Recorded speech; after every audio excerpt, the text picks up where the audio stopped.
जय माता दी।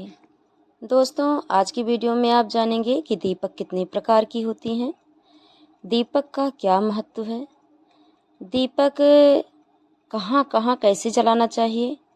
जैसा कि गुरुजी ने बताया अपनी कथा के अनुसार, किस प्रकार घर की सुख समृद्धि के लिए, लक्ष्मी वृद्धि के लिए दीपक को कैसे कहाँ जलाना है। तो बहुत ही नॉलेजफुल यह वीडियो होने वाली है आपके लिए। तो वीडियो को बिना स्किप किए लास्ट तक अवश्य देखिएगा। अगर आप मेरे चैनल पर नए हो तो पहले चैनल को सब्सक्राइब, वीडियो को लाइक और अपने दोस्तों के साथ शेयर करना, क्योंकि ज़्यादा से ज़्यादा लोग इसका लाभ उठा सकें। तो जान लेते हैं कि दीपक कहाँ, कैसे और कब जलाना है। पहले हम जान लेते हैं दीपक के प्रकार, किस दीपक को क्या कहा जाता है। तो एक दीपक होता है जो छोटी सी गोल साइज में नहीं होती, उसके सामने एक लंबी सी निकली रहती है, चोंच सी निकली रहती है, उसे पड़ती दीपक कहते हैं। पड़ती दीपक को जलाते समय,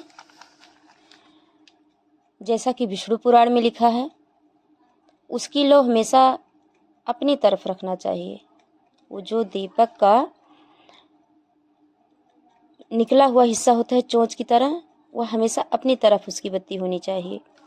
अगर भगवान की तरफ उसकी बत्ती होती है, जलाकर भगवान की तरफ उसका लो रखा जाता है, तो उससे हमें जलन का अनुभव होता है। जीवन में कुछ परेशानियों का सामना करना पड़ सकता है। इसलिए ऐसे दीपक को हमेशा अपनी तरफ, उसका लो अपनी तरफ करके जलाना चाहिए। एक होता है निरंजन दीपक, जिसके कंगूरे आसपास निकले रहते हैं। लंबी सी डमरू के आकार में दीपक होता है, ऊपर नक्काशा ऐसा बना रहता है, कंगूरे निकले रहते हैं, उसे निरंजन दीपक कहते हैं। इस दीपक में हमेशा याद रहे, घी का ही बत्ती लगती है।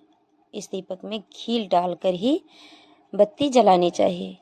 अगर इसमें तेल का दीपक आप लगा रहे हैं, बत्ती लगा रहे हैं, तो बहुत ही नुकसानदेह होता है।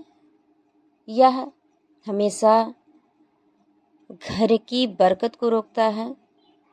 1 पैसे की आमदनी होगी, 2 पैसों की खर्चा बना रहेगा। इस दीपक का ऐसा प्रभाव है, अगर आप इसमें तेल डालकर जला रहे हैं, चाहे वो तिल का तेल हो, चाहे वो सरसों के तेल का हो, इसमें हमेशा एक अंगूरे वाला दीपक जो होता है, हमेशा घी का ही इसमें बत्ती लगती है, घी डालकर ही जलाया जाता है। तो आप भी याद रखना, कभी अपने घर में इस तरह का दीपक ना लगाना, नहीं तो घर की जो सुख समृद्धि है रुक सी जाती है। और हमेशा इसमें घी डालकर ही जलाया जाता है, घी डालकर ही जलाना चाहिए। एक होता है डमरू के ही आकार का, ऊपर एकदम कोई भी कंगूरा नहीं निकला रहता, सादा गोल सा रहता है।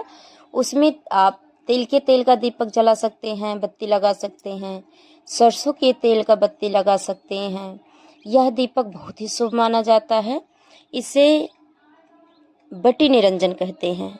यह बटी निरंजन दीपक हमेशा जब भी जलाया जाता है, यह सुख समृद्धि को बढ़ाता है। इसमें किसी भी प्रकार से आप यह दीपक जला सकते हैं। यह हमेशा घर की सुख समृद्धि को बढ़ाता ही रहता है। हमेशा बटी निरंजन दीपक जलाने से यह पहले पितरों के यह भाग पहुंचाता है, पितरों को, पितृ देवताओं को पहुंचाते हैं, देवताओं भोलेनाथ को पहुंचाते हैं। भोलेनाथ बटुक भैरव को देकर उस घर की सुख समृद्धि को बढ़ाते हैं, इसलिए इसका नाम बटी निरंजन दीपक होता है।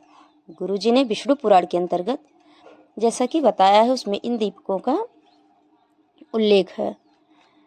तो इस प्रकार बटी निरंजन दीपक हमेशा घर की बरकत को बढ़ाता है, सुख समृद्धि बढ़ाता है और अति शुभ होता है। एक होता है कुबेर निरंजन दीपक। कुबेर निरंजन दीपक हमेशा डमरू के आकार का होता है। सामने दीपक की थोड़ी सी नुकीली भाग निकली रहती है बत्ती जलाने के लिए, और उसमें पकड़ने वाला ऐसे बना रहता है, पकड़ के जैसे सामने निकला रहता है, पकड़ने वाला भाग बना रहता है और डमरू के आकार का होता है। आगे सामने नुकीला सा भाग निकला रहता है, उसे कुबेर निरंजन दीपक कहते हैं। कुबेर निरंजन दीपक जलाने से उसमें किसी भी प्रकार का आप घी डाल के जलाएं, तेल डाल के जलाएं, बस इतना याद रखें उस कुबेर निरंजन दीपक में कुछ ना कुछ हमेशा डाल के तभी जलाना चाहिए। थोड़ी सी 2 दाने अच्छत डाल दें, आप उसमें कुछ ना हो सके 1 पत्ती फूल के ही डाल दें, लौंग डाल दें या कोई सिक्का ही डाल दें, चाहे उसमें तेल डाल रहे हों या घी डाल रहे हों कुबेर निरंजन दीपक में, पर उसको खाली कभी नहीं जलाया जाता। उस तेल में या घी में आप कुछ भी डाल सकते हैं, 1 लौंग का टुकड़ा ही डाल दीजिए, कपूर का टुकड़ा ही डाल दीजिए, आपके पास कुछ नहीं है थोड़ी सी फूल की पंखुड़ी ही डाल दीजिए, पर कुछ जरूर उसमें डाल के जलाना चाहिए। इससे घर की सुख समृद्धि लक्ष्मी में वृद्धि होती है और बहुत ही शुभ माना जाता है कुबेर निरंजन दीपक का जलाना। विष्णु पुराण में आगे वर्णन है मिट्टी के दीपक का। मिट्टी के दीपक जलाना अति शुभ होता है। यह दीपक कहीं भी आप लगा सकते हैं और घर के मंदिर में, घर के बाहर, आप दरवाजे पर कहीं भी जला सकते हैं। मिट्टी का दीपक जलाना अति शुभ होता है।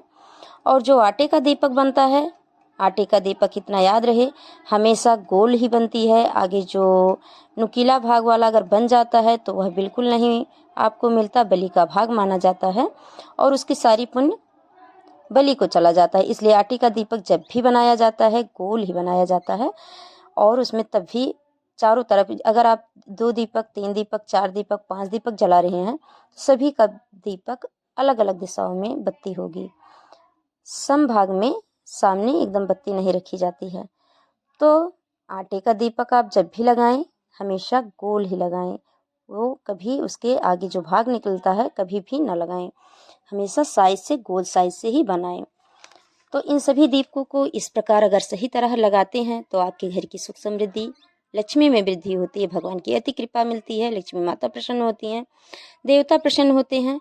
और हमेशा दीपक जलाते समय चाहे वो कुबेर निरंजन दीपक हो चाहे बटी निरंजन दीपक हो, दीपक के नीचे कुछ ना कुछ अवश्य रखना चाहिए। आप 2 दाने अक्षत के रख दें, 2 दाने गेहूं के रख दें, कुछ भी रख दें, थोड़ा सा पुष्प रख दें, थोड़ा सा रोली बनाकर किसी भी प्लेट या जहाँ आप दीपक रख रहे हैं वहाँ पर थोड़ी सी रोली कुमकुम से बनाकर फिर उसमें अक्षत पुष्प रखकर फिर उस दीपक को रखें। इससे दीपक का महत्व बढ़ जाता है, माता लक्ष्मी अति प्रसन्न होती हैं और हमेशा घर की बरकत बनी रहती है। तो अपने घर को सुख समृद्धि लक्ष्मी से वृद्धि करने के लिए इस तरह आप दीपक लगाइए जो अति शुभ होता है। तो आज की वीडियो में बस इतना ही। ऐसी ही अच्छी और सच्ची जानकारियों के साथ फिर मिलेंगे अगले वीडियो में। तब तक के लिए जय माता दी, जय श्री राम।